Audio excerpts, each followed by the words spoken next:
What happens to DACA approval after 2 years? As we stated earlier, DACA is only good for 2 years. What that means is after 2 years, you have to request for it to be renewed, as well as requesting all benefits that you obtained through DACA to be renewed.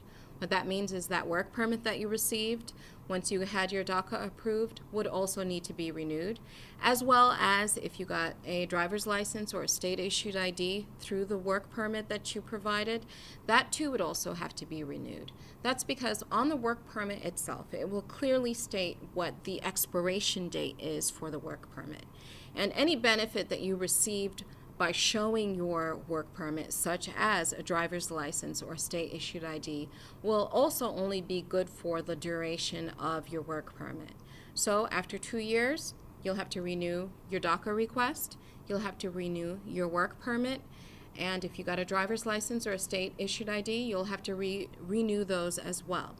Now, because it's only good for 2 years, you have to understand that this also means that in the event that DACA is rescinded, because remember, DACA is not a law, that means it could be rescinded at any time. Rescinded is just a fancy word to say, hey, we are no longer going to be granting DACA requests.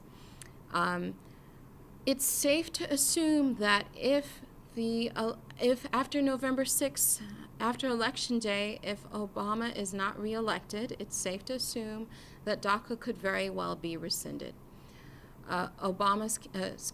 Romney's camp has already let it be known that they are not a fan of deferred action for childhood arrivals, so that it may very well be that once the administration changes hands in January of 2013, if Romney is elected, he could very well say no more DACA. Now, what does that mean if you actually were granted DACA? You don't have to be worried that your DACA will be useless. However, after the end of your 2-year time frame, you won't have the opportunity to renew your DACA request, which means that you won't have the opportunity to renew your work permit or any other benefits that came from that, such as your driver's license or your state-issued ID. But what you don't have to be worried about is if it's rescinded during the time that you actually have it. In that time frame, you don't have to worry about your actual approval being worthless. For the remainder of the duration of that 2-year period, you will have all the benefits that a DACA-approved recipient would have. However, again, if DACA is rescinded for whatever reason, you will not have the option of renewing it once the 2 years are up.